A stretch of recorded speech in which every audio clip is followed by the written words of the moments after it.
Hi everyone, my name is Carol. I just wanted to speak with you a little bit more about magic.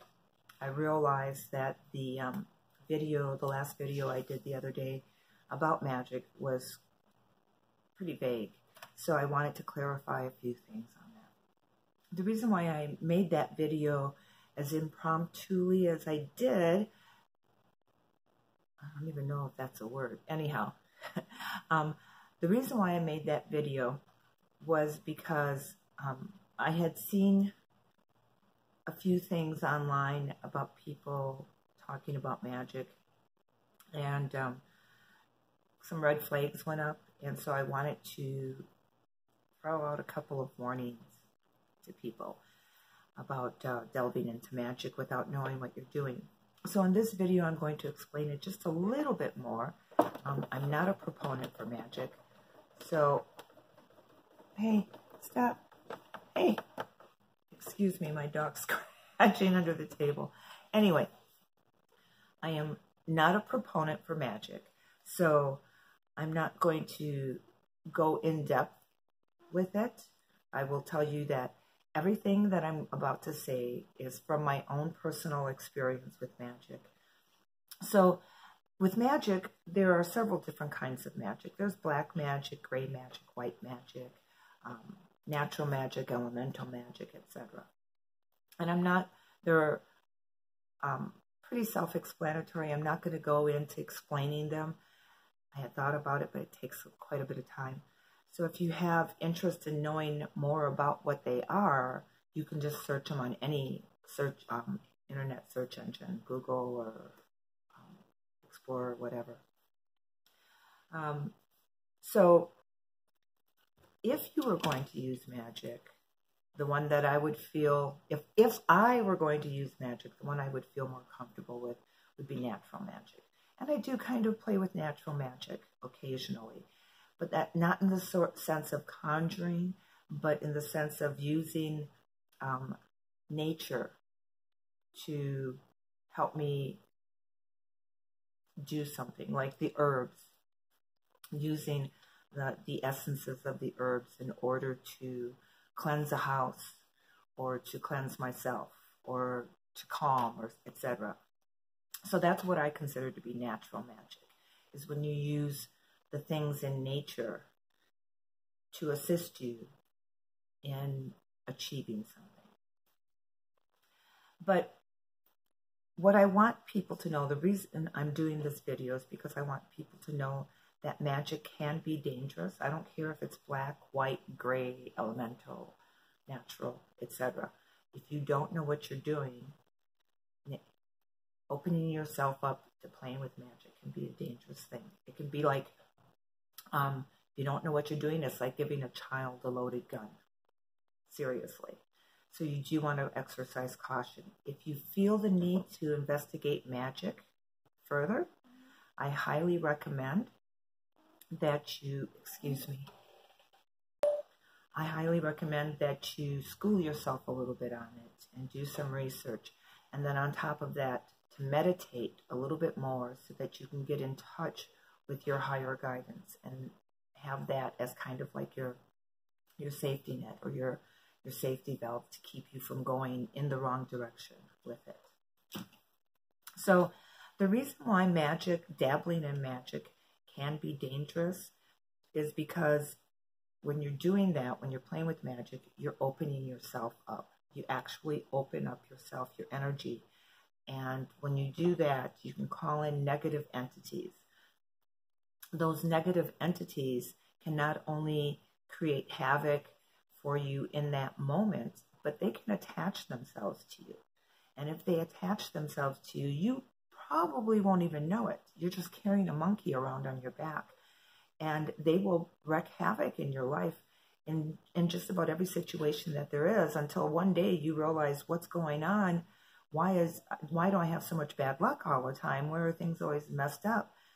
And then you go and see somebody who knows about energy and works with energy, and then they tell you, well, you have an entity attached to you. And then you have to do twice the amount of work or more in order to get rid of that entity. And it's rarely something that people themselves can get rid of. It usually takes somebody who knows how to work with energies and entities in order to remove an entity that has become attached to you. And I'm telling you these things from personal experience. So the other thing besides opening yourself and attracting negative energies and them attaching to you is that you create more karma for yourself. And more than likely, it's going to be more negative karma rather than positive karma. And for those of us who are working towards ascension, creating more negative karma for you does not work in your favor.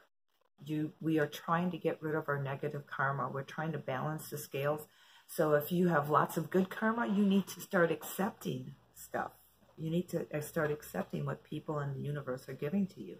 And if you have a lot of negative karma still, then you need to start finding a way to pay back that negative karma, which is probably already happening in your lives anyhow. So the thing is we're trying to balance out. In striving for ascension, we're trying to balance out the karmic scales.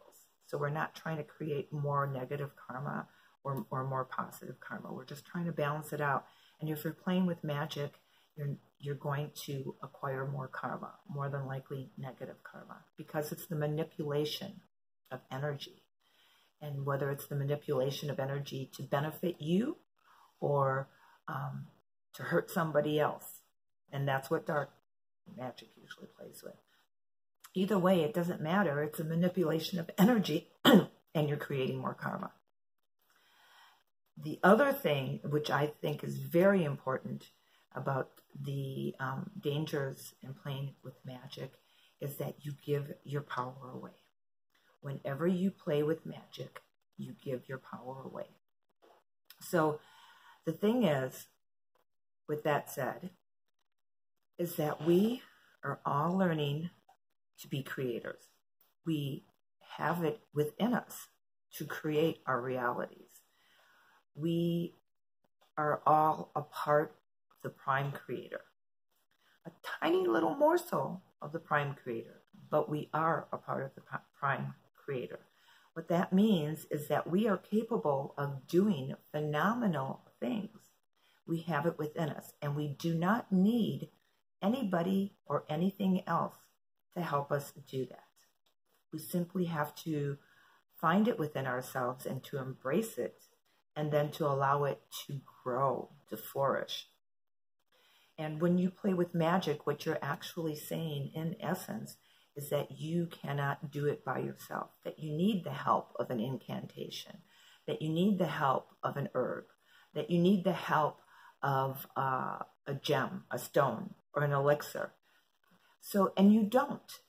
Certainly you can use those things, but if you're using them on a regular basis and you're using them in magical conjurings and incantations and spell workings, etc., then you are giving your power away, because you do not need those things to do that. So a couple of substitutes for you. If you're thinking about playing with magic, if all of that just really fascinates you, try doing it without delving into magic. Try doing it from within yourself. And you use positive affirmations. You say it 3 times. You find a positive affirmation is generally something that starts with I am, but it doesn't have to. But when you say it, it gradually seeps into you and takes hold, and then it begins to grow and flourish. I am a creator.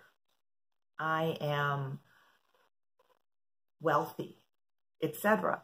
So you say it 3 times, at least 3 times, and you let it sink into you. And if you can visualize it, then you visualize with it.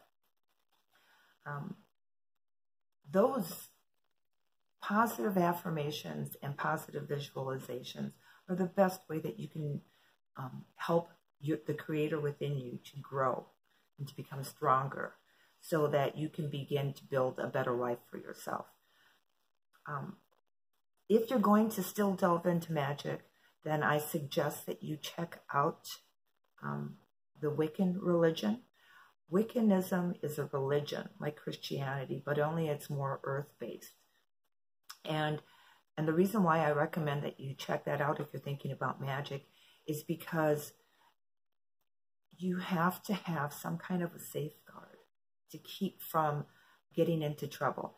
And Wiccanism as a religion has, in their spell castings and etc., they have a little saying in there that is kind of like Christianity's amen. And it's, and it harm none. I believe that's correct. But it's just something very similar. So when they say a prayer or they do a spell, they always put in there the codicil that it harms no one.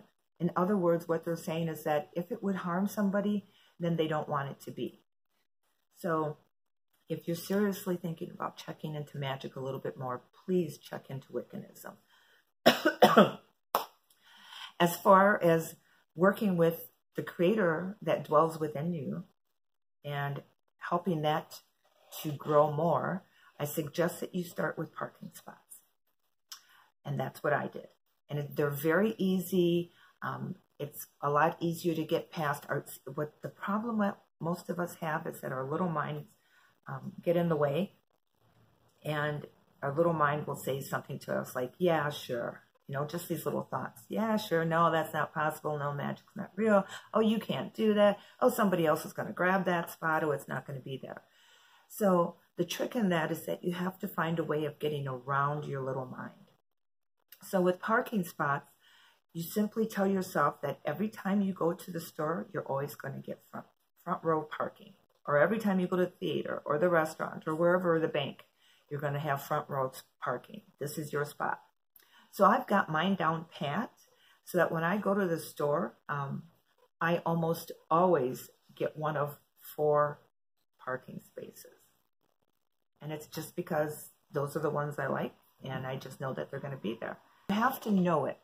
But in order to know it, you have to turn off your little mind. So once you know it and you visualize it, if your little mind starts saying something about it not being there, then you have to turn on the radio. Or you have to talk to somebody, or if you have to sing a song or think about something else, but you cannot let your little mind focus on the negative aspect that it's not going to be there.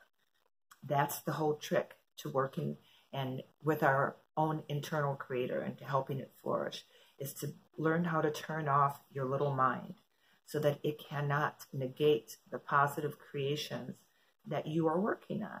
And that's all there is to it. And as simple as that seems, try it. Because I guarantee you, almost everybody is going to have a problem of keeping their mind positively focused on an outcome. The whole thing is that we can stay positively focused on something while we're thinking the positive thoughts. But as soon as we're done thinking the positive thoughts, which was 17 seconds, yeah, I can think that positive stuff for 17 seconds. Boom, done.